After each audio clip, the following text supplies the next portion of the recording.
Hello everyone, my name is Rachel and welcome back to another true crime video. So the case that I have for you all today is definitely a very tragic case. It's really awful how this entire thing was able to happen, and I do feel like things could have been done to prevent it. There is also an element to this case of whether or not the person responsible could be held accountable for her actions because of mental health. So I'm really looking forward to hearing what all of you think about this case after hearing the details. But before we get into the case, I wanted to go ahead and say a huge thank you to Audible for partnering with me on today's video. I love Audible for so many reasons. They offer a massive selection of audiobooks, podcasts, and originals across every and all genres. They have audiobooks on cooking, parenting, music, fantasy, and of course, true crime. I love listening to audiobooks while doing chores around the house, taking my dog for a long walk, or especially on long drives or flights. I've been traveling quite a bit recently, with my latest trip being to CrimeCon in Orlando, which was so amazing. I cannot thank everybody enough for being so kind and so sweet to me. I learned so much and it was just the best time.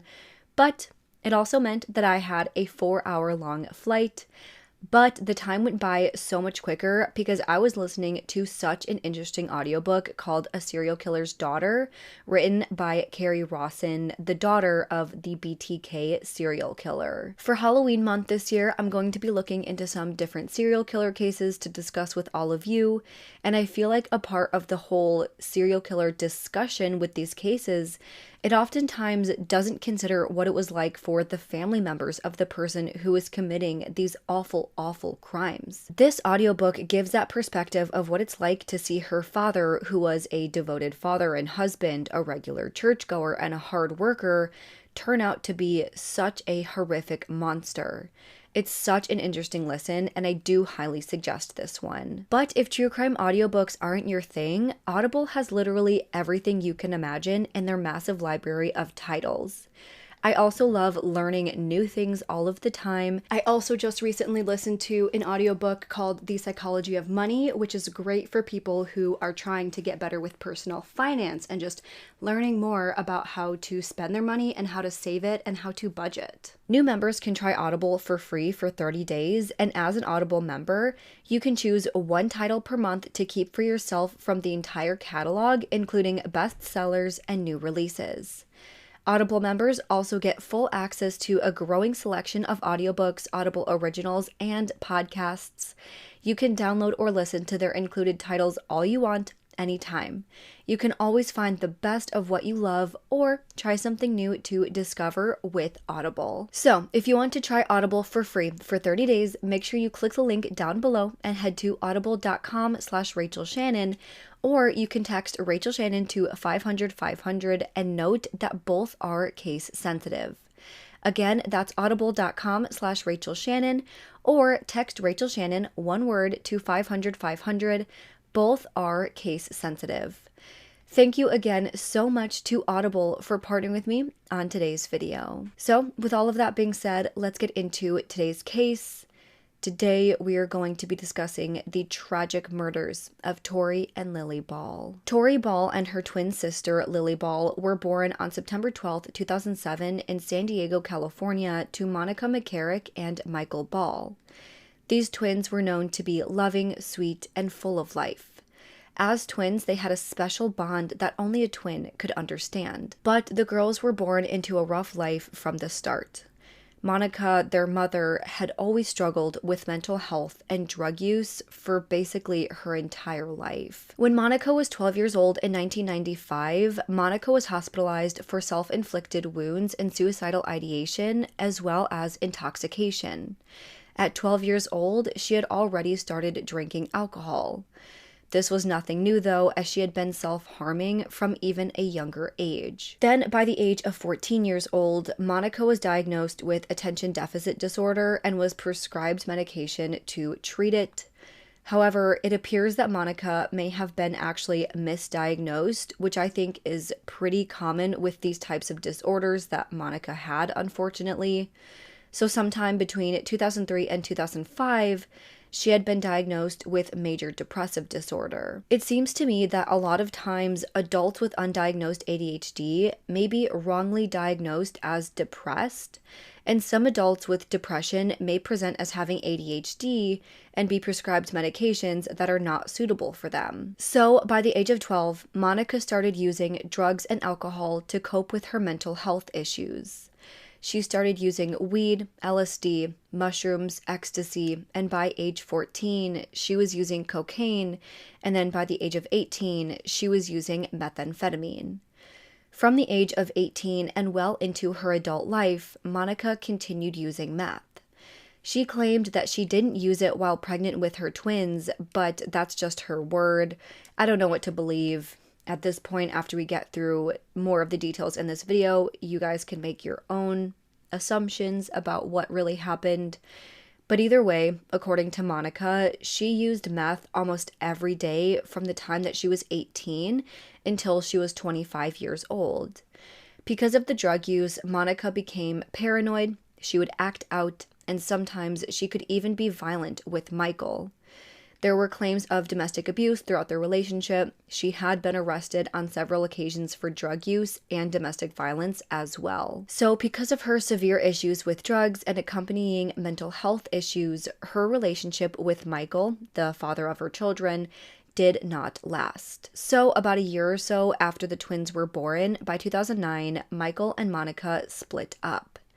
After the breakup, Monica moved from California to Pennsylvania for a change of scenery. There, she lived with one of her aunts, and things seemed to be pretty calm for a period while she lived there. It was a new change in pace, and things were going really well for her and her children. But in November of 2009, Monica had been on Facebook when she reconnected with an old friend of hers who was living back in California. This man was Robert Paulson, who had a pretty rough history of his own. Robert had previously been dating a woman named Jill, and I believe the two were broken up when Robert and Monica started talking again. But after the breakup and after Monica and Robert started talking again, in April of 2010, Jill took her own life. She had actually used one of Robert's guns to shoot herself. So obviously this was very tragic and devastating for Robert to go through. So Robert and Monica continued their relationship long distance until May of 2010 when they became engaged. And by the end of August of 2010, Monica packed up her things and moved herself and her twins back across the country to California to live with Robert, her new fiance. Once she was in California in her new apartment with Robert, things seemed to be going very well. She had gone to school and got her driver's license to work as a dental assistant and started working at a dental office after that. She seemed to be pretty stable and happy for the time being. Anytime she needed extra money or extra help with anything, Robert was happy to help.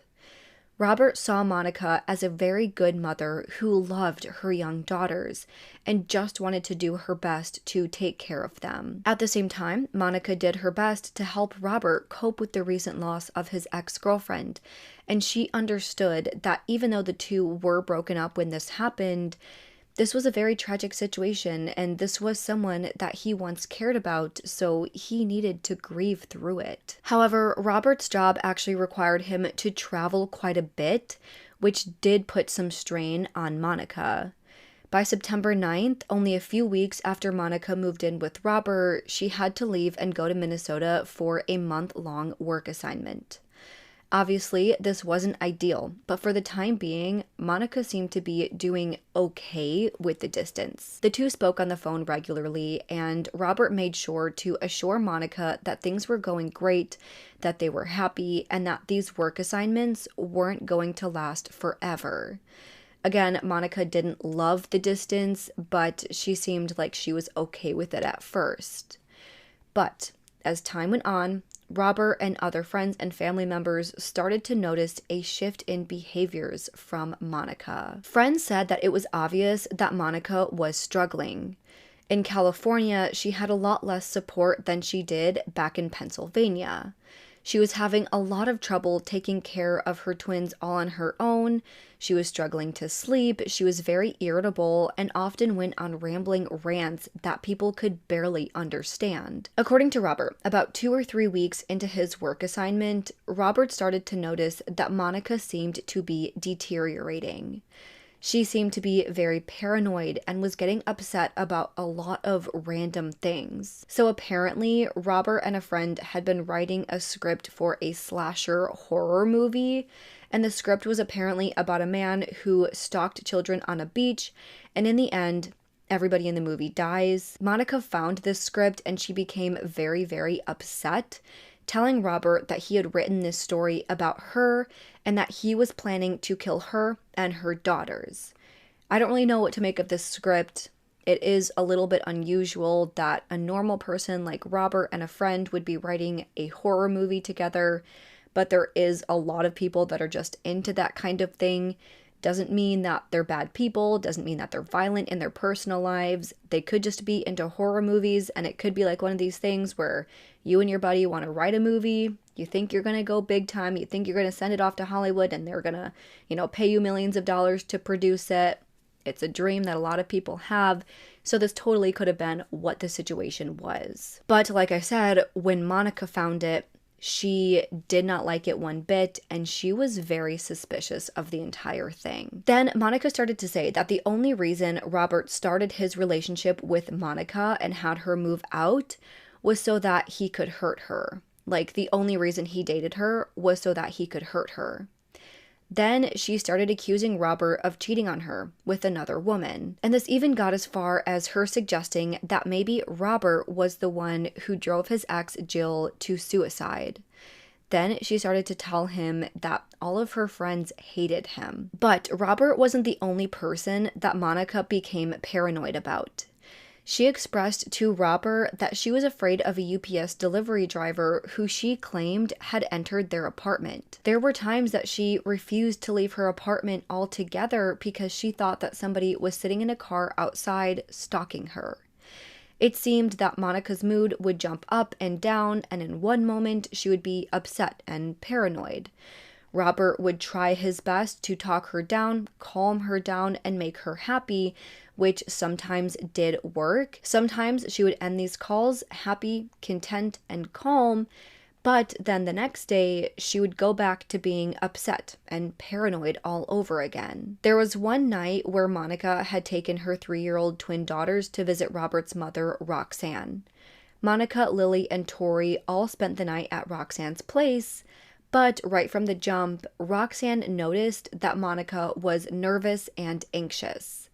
It was clear to Roxanne that Monica was having a very rough time managing things while Robert was away. That same night at around 2 or 3 in the morning, Monica took her daughters and put them in the car, telling Roxanne that there was someone parked outside of the house that was watching them.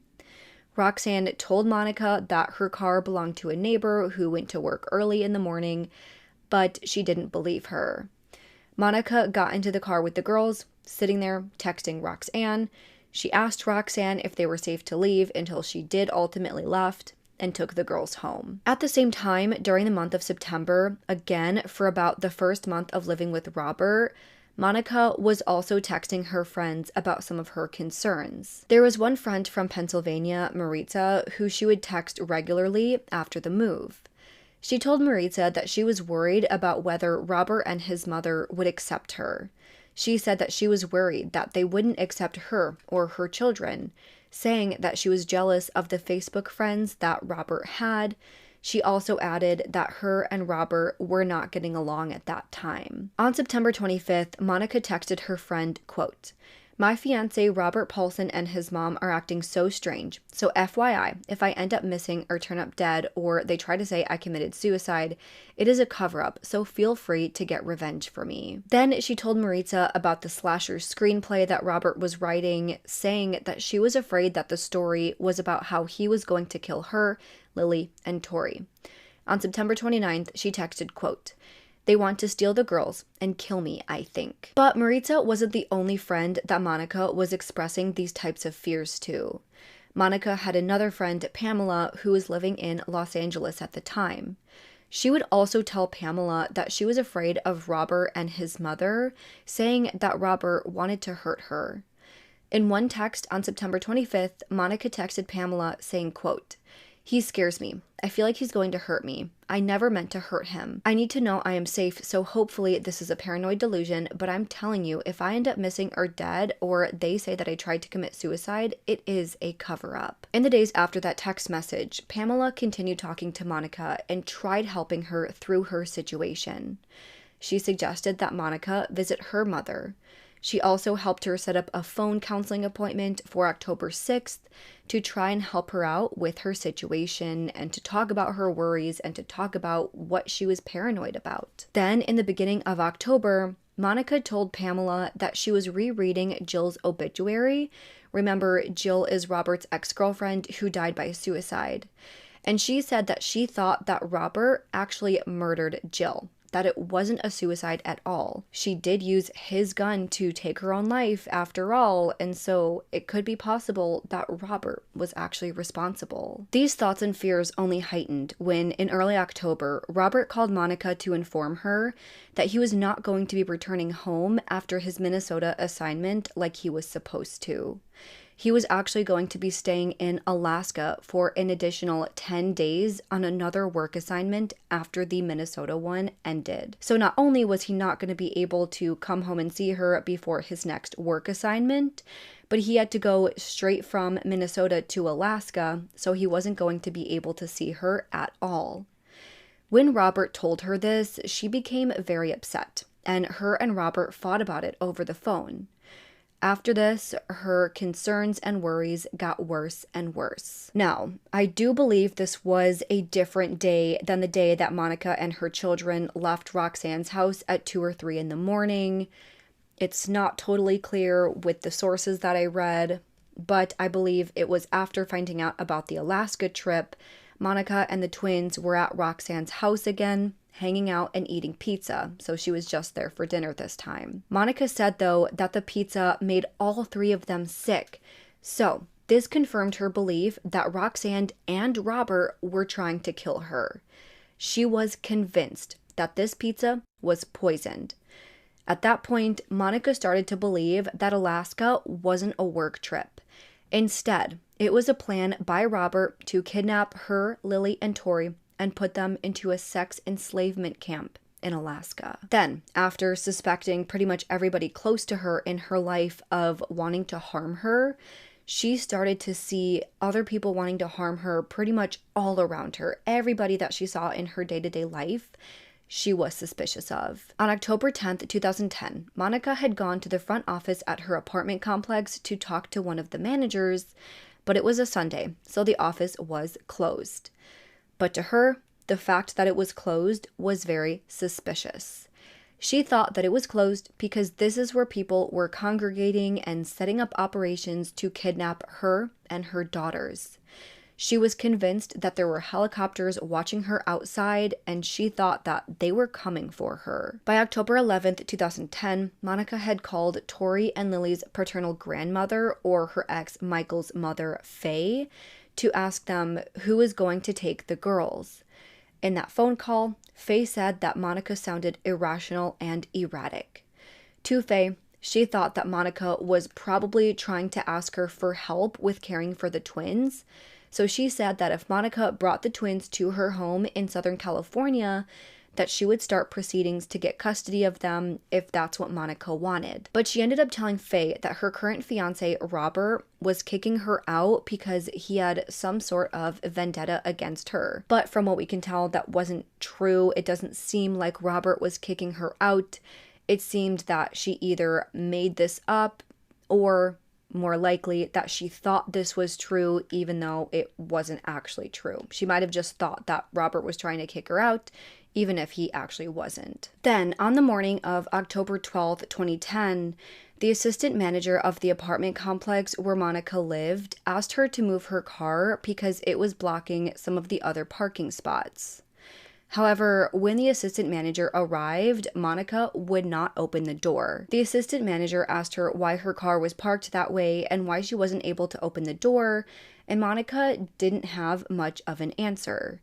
But later, we would find out that Monica didn't want to leave the apartment because she heard noises in the ceiling and thought that people were coming to get her.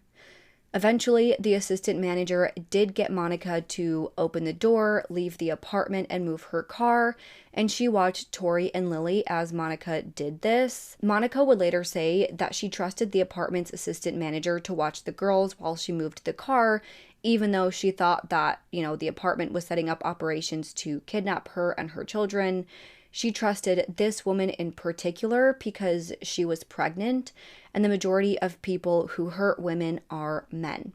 That is what she said for why she trusted this woman. If it was a man who came to the door, she probably would not have opened her door at all. Then, that same morning, the manager at the apartment complex noticed that Monica had submitted a work order to have the locks on her door changed. A few hours after that, Monica called the office to see if the locks had been changed, and on that phone call, the manager heard the twins crying in the background. At that time, Monica asked the staff members if they could help her take care of her girls. Obviously, they were not going to help her with this, though. That same day, Monica began messaging different people, saying a bunch of different bizarre things. So first, that same evening, she was texting Robert saying that he needed to come home and that she missed him. This progressed to her talking about robot butterflies, which Robert said made no sense. Then she started telling him that he was never going to have her again. In another message, she gave Robert a message that she wanted him to tell Michael, the father of her children. She told Robert to tell Michael, quote, "Let the bunnies go forever so we can keep what's ours." Apparently, according to Robert, he thought that Monica was trying to say that Michael needed to give up parental rights of the girls so that Robert could adopt them. Later in the evening, Monica then messaged Robert saying TikTok, and after that, she sent a message saying, "Read James Patterson." A bit after that, Robert and Monica finally had a chance to talk on the phone. In that phone call, Robert said that she sounded absolutely incoherent. She was rambling, her words were all jumbled around, and she sounded like she was in a hurry, running around the house and doing God knows what. She would hang up, and then he would call her back, and this happened over and over and over again. During one of those calls, one source reported that Robert heard fire alarms going off in the background. When asking about the fire alarms, she told Robert that it was okay, they were just making some fire. So her and the twins were making some fire in the apartment. After several times of him calling her back and her picking up and rambling nonsense to him and hanging up, she hung up this last call and eventually stopped picking up his further calls. Apparently, after this last call, Robert called his mother and told her that Monica has absolutely lost her mind. Then, by around 10 p.m. that same day, on October 12th, 2010, a downstairs neighbor started hearing the sounds of a very loud thumping sound coming from his upstairs neighbor, Monica's apartment. This was located on the 3rd floor. About an hour or two later, he heard the fire alarm going off, along with other neighbors who started to see smoke coming from the windows of her unit. The downstairs neighbor immediately ran upstairs to check on his upstairs neighbor, trying to kick in the front door to get inside, but the door was blocked. He did actually get it open just a little bit, but as soon as he cracked it open, he said that he felt such immense heat that it actually pushed him back. He wasn't able to get the door open enough to actually get inside. But he did actually find a window on the back side of the apartment and was able to break in through the window. And upon walking in, he found a katana-style Japanese fighting sword on the floor, which was covered in blood, and then he saw a bottle of pills lying on the ground. Now, after seeing that, the neighbor decided that he needed to get out of there as soon as possible because who knows what could have been going on. Somebody could have been in that apartment to kill Monica and set a fire, and he could still be in there and might want to get rid of any witnesses. He had no idea what was really happening. So, of course, firefighters were also called to the scene immediately, and all of this was reported to first responders. When firefighters got to Monica's apartment, they obviously had a hard time opening the door because, again, it was blocked. But they were able to force the door open and enter inside. They then found the source of the fire, which had been lit in the closet near the front door. They were able to put that fire out, but when they got inside and put the fire out, they saw a horrific scene. They quickly found the bodies of 3-year-old little Tori and Lily. One of their bodies had been blocking the door, which is why everybody had such a hard time getting in. Both girls suffered obvious severe lacerations to their tiny bodies, and both girls were pronounced dead at the scene. Then in the kitchen, they found 28-year-old Monica lying on the ground unconscious, also with lacerations to her throat and wrists, but she was still alive. So the firefighters carried her out of the apartment and got her into an ambulance for treatment. After assessing the scene and taking care of the bodies, first responders then took a look around the scene. First, they found an assault-style rifle in the living room, as well as a box which contained a loaded handgun with more live rounds in the box.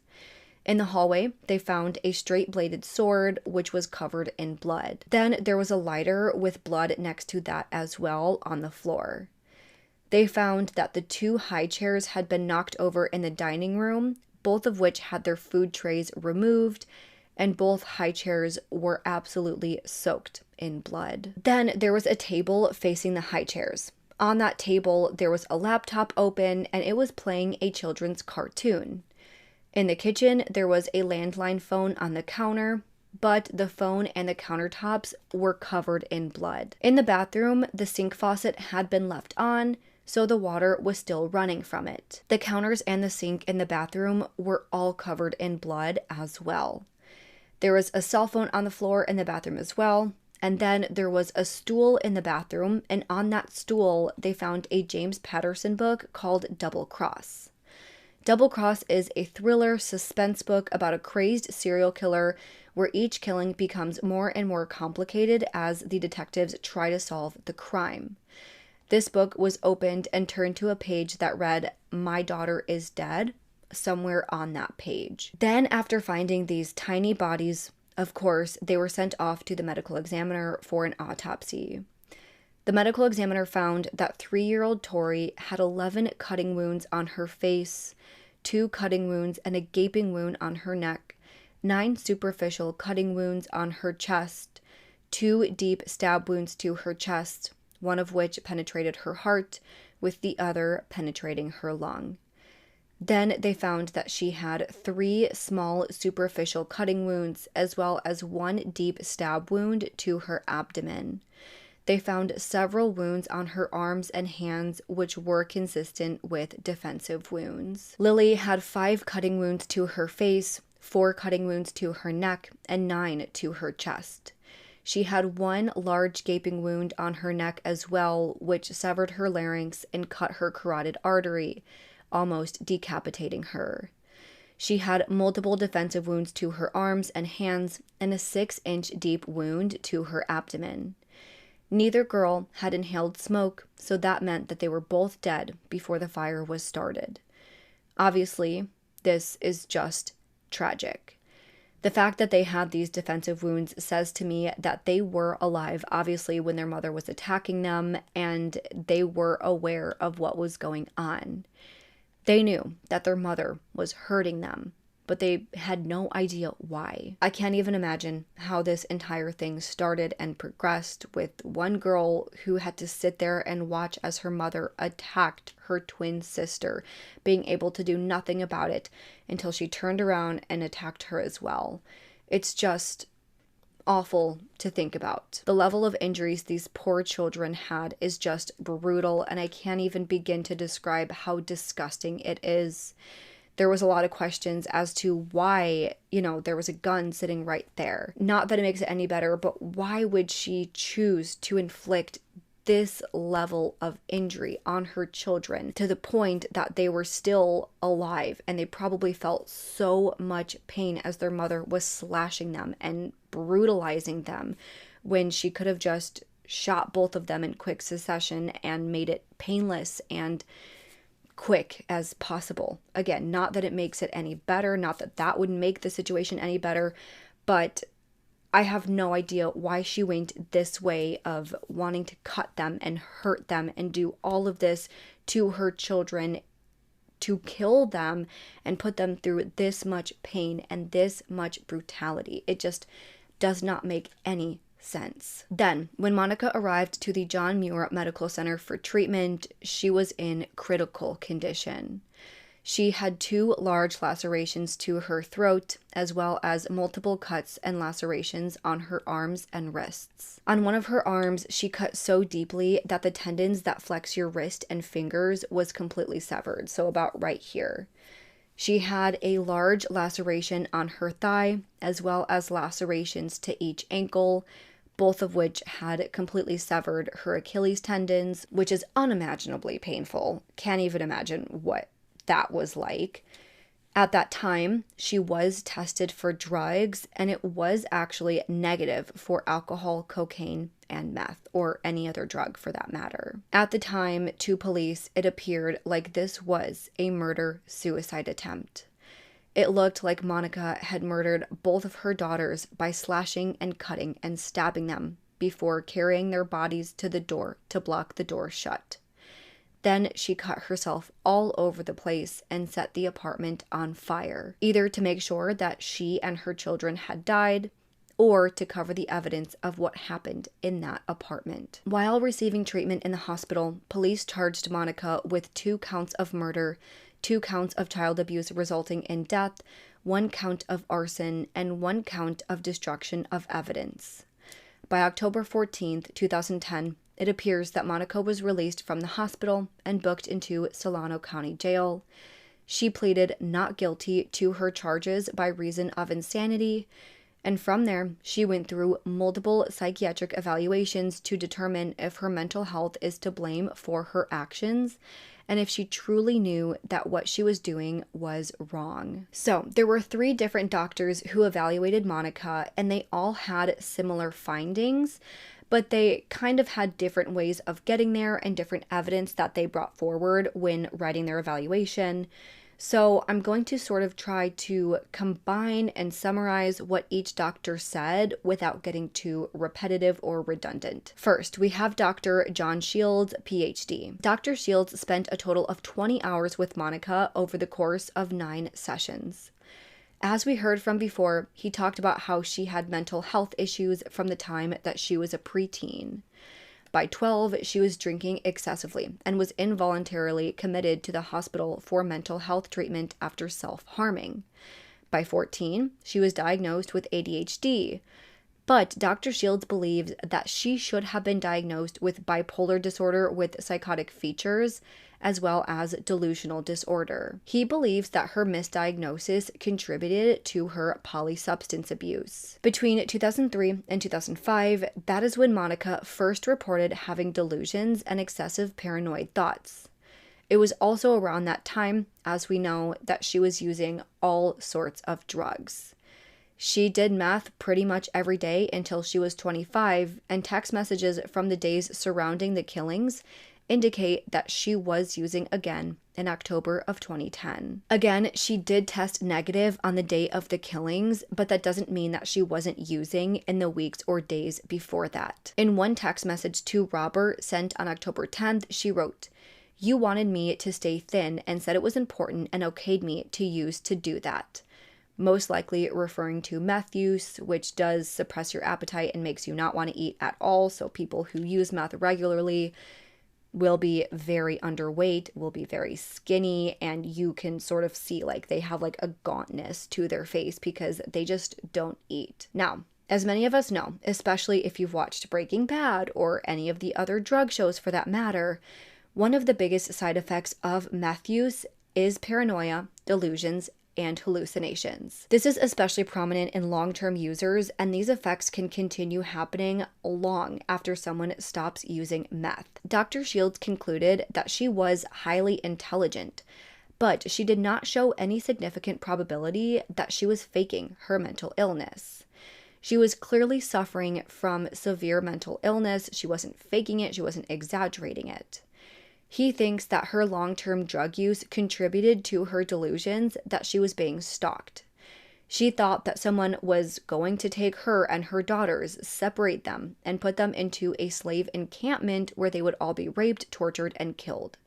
She believed that this UPS driver had keys to her apartment and that he was a part of the conspiracy to kill her and her children. She believed that she was seeing messages warning her of the kidnapping embedded in the TV shows and cartoons that her children were watching. That is how deep her delusions went. She basically saw everything in her day-to-day life as confirmation that people were trying to kill her. Again, she thought that Robert being sent to Alaska confirmed that he was a part of this conspiracy to kidnap her and send her to a camp in Alaska.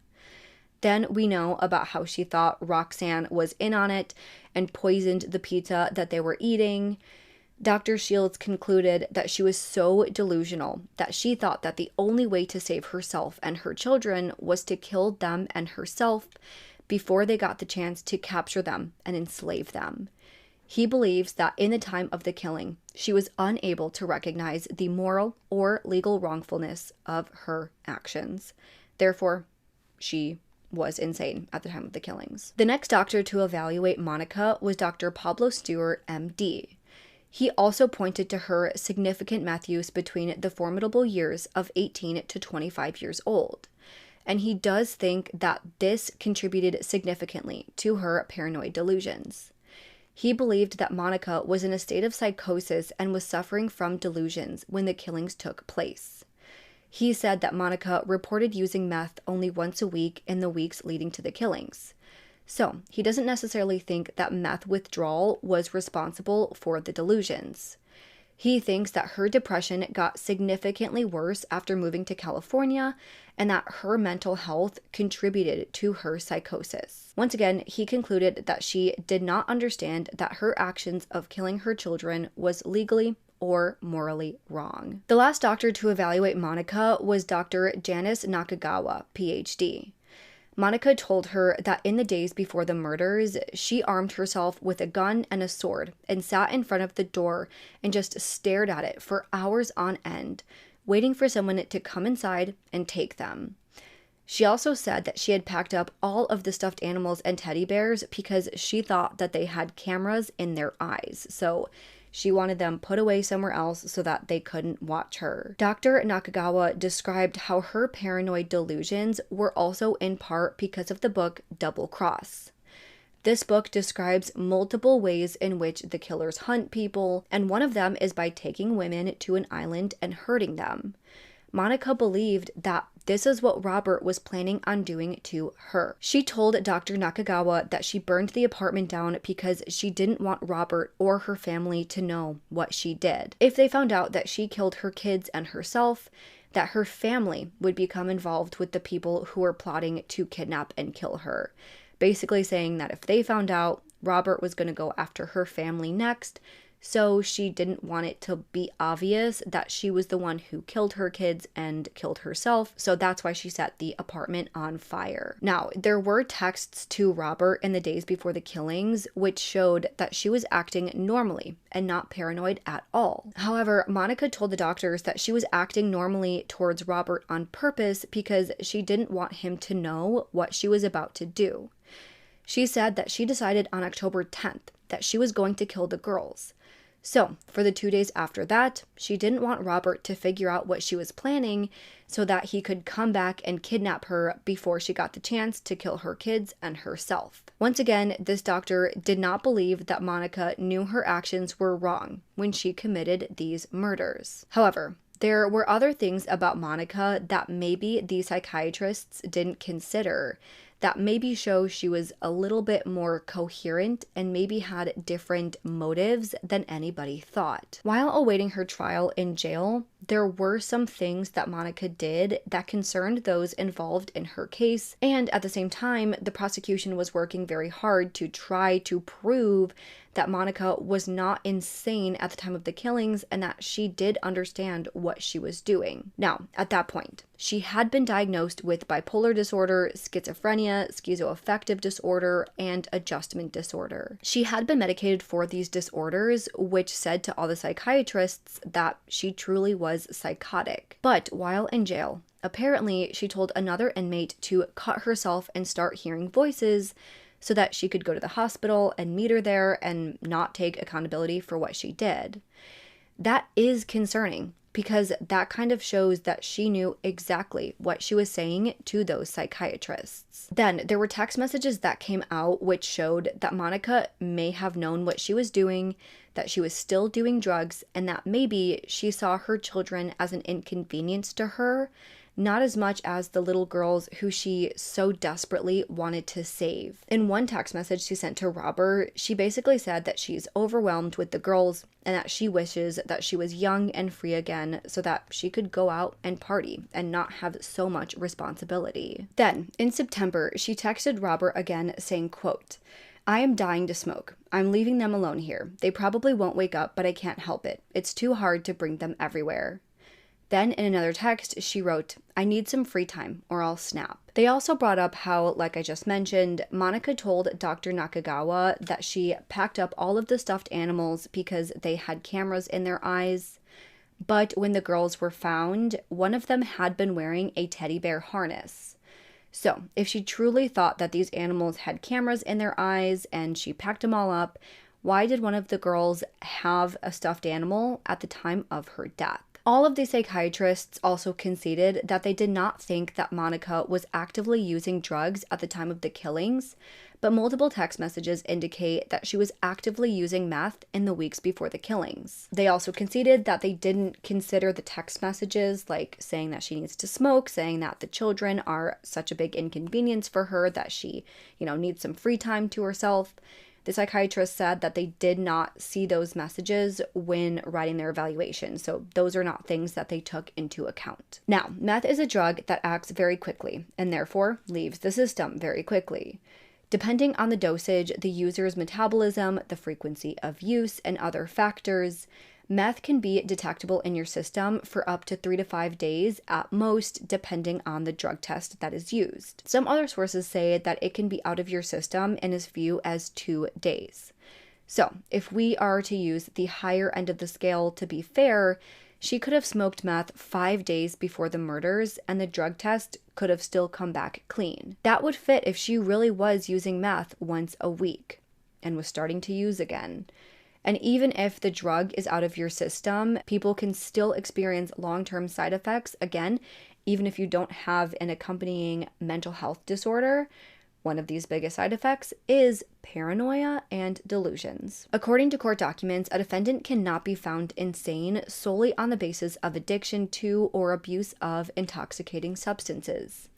This provision, quote, makes no exception for brain damage or mental disorders caused solely by one's voluntary substance abuse, but which persists after the immediate effects of the intoxicant have been dissipated. Rather, it erects an absolute bar prohibiting use of one's voluntary ingestion of intoxicants as the sole basis for an insanity defense, regardless whether the substance caused organic brain damage or settled a mental health disorder which persists after the immediate effects of the intoxicant have worn off. So based on the fact that the courts believed that her reason for these delusions and paranoia was mostly because of her drug use, and even if it was an underlying mental health disorder, the meth use obviously made it come out and made it a lot worse. The jury felt that Monica did not meet the burden of proof necessary to show that she was insane at the time of the crimes and that it wasn't because of her drug use.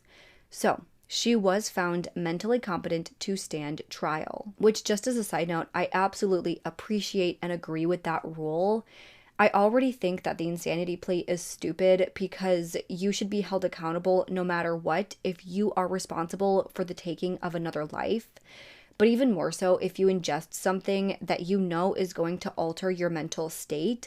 Because again, when you do drugs, it's not because you think that it's going to make you feel exactly the same. You know it's going to have an effect on how you're thinking and what you do and your actions, whether it be weed, cocaine, alcohol, meth, mushrooms, whatever. I don't care how these drugs affect you. I don't care what drugs it is. I don't care if they're legal, like alcohol or weed. If you kill someone because you were really drunk or really high, or you were paranoid, or you were on drugs, or whatever, I don't care. You still took someone's life and you still should be held accountable. Case closed. So because of this, by June of 2012, Monica's trial for 2 counts of first-degree murder started. The jury heard the evidence that we've been talking about throughout this video. The meth use, the mental health issues, the paranoid delusions that she experienced. The big question was, did she kill her babies because she really thought she was saving them, or did she just see them as inconveniences? Was she just overwhelmed, wishing that she could be free to party and do drugs without the burden of her 2 twin girls weighing her down? After hearing all of the evidence, which is pretty much what I've been discussing throughout the entire video, I don't want to go over all of it again because that would be redundant. After hearing all of the evidence, she clearly did murder her children and she did use drugs. She clearly had some sort of mental health issues, but at the same time, even though she was paranoid, even though she was telling, all these friends and family members that she was paranoid, that Robert was going to hurt her, she also showed evidence that she simply was getting tired of being a mother and that she needed either a break or she just didn't want to be a mother anymore. So, by June 15th of 2012, the jury found that Monica McCarrick was guilty on 2 counts of first-degree murder as well as assault on a child causing death. By October 4th of 2012, the jury sentenced her to 2 life terms without the possibility of parole for the murders, as well as 2 additional sentences of 25 years to life for the charges of assault causing death. According to sources reporting on the trial and sentencing, Monica expressed her deepest sorrow for what she did. I'm using air quotes because that is an actual quote. She said that she felt really bad for what she did and that she was deeply remorseful. To the courts, as well as to Michael, the father of her children, she went on to say, quote, "I pray for all of you every day, and I wish there was something I could do to ease the pain for both of our families. I love Tori and Lily more than anything in the world." Michael also took the stand to express to the judge that he doesn't want leniency for Monica. He referred to her only as the defendant, never saying her name or addressing her. What she did is just inconceivable and unforgivable, and he is devastated at what she did. He said that he is going to miss the joys of being a father and that nothing will ever bring his twin girls back. So that is pretty much where the case ends. Obviously, this is one of the most devastating crimes that you can imagine. I cannot express how awful I think these girls' deaths must have been. But I will say that I am so happy that she had to take responsibility for what she did to those girls. Like I said, I don't think smoking meth is a reason to be able to say that you aren't responsible for murdering your 2 daughters in such a brutal way. And I personally think that the reason for this wasn't just one or the other. When someone is so paranoid and delusional, it's not like they only have that one way of thinking all of the time. So I personally think that it was a little bit of both. I do think that she really did have times where she thought she was being watched and hunted. But I also think there were other times where she was frustrated and felt overwhelmed and got sick of being a mother. I think both can be true at the same time, and I think both did contribute to the crime. I don't know what state of mind she was in when she murdered those girls, but I don't think anybody is ever in the right state of mind when they kill someone. So do I think she was in the right state of mind and a proper state of mind when she murdered her daughters? No, obviously not. Do I think something made her snap and act out? Yes. Do I think she is regretful and remorseful?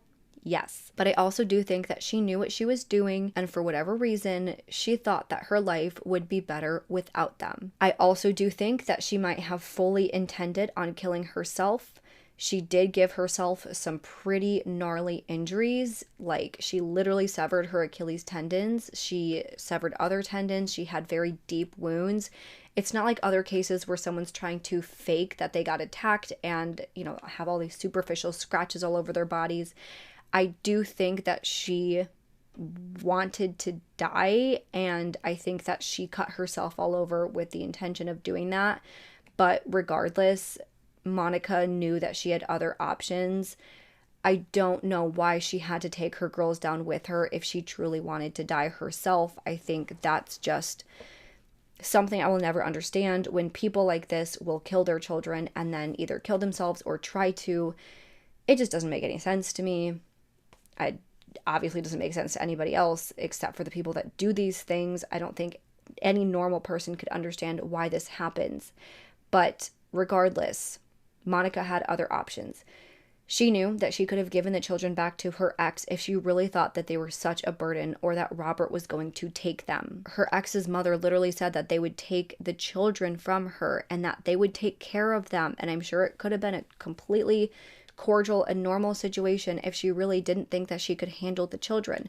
Or if she thought that their lives were in danger, she could have given them to Michael and his mother and let them take care of them while she was figuring out, what these people were doing to try and kidnap her or whatever.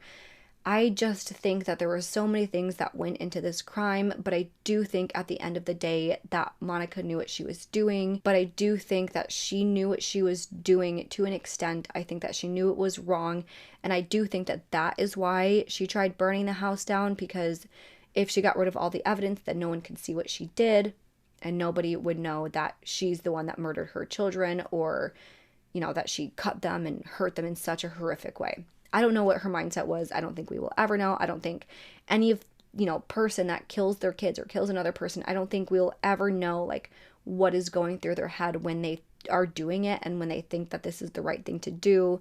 But at the end of the day, this is what she chose to do, and she is serving time for it, and I'm very happy about that. But that is all I have for today's video. And now I really want to hear what you all think. Do you think that she was insane when she killed those girls? Do you think that she really thought she was saving them, or do you think she got sick of being a mother and wanted them out of the picture? Let me know any thoughts that you have in the comments below. If you liked this video, please make sure to go ahead and leave this video a thumbs up and subscribe to my channel. I put out new true crime and mystery videos every single week. Don't forget to turn that notification bell on so you don't miss out on any of my future videos. Make sure you follow my Twitter, Instagram, Facebook, and TikTok. All are going to be linked down below. If you have any case suggestions, please make sure to fill out the Google form, which also will be listed down below. With that, I hope you guys have an amazing week. Stay safe, stay healthy, and I hope to see you next time. Bye!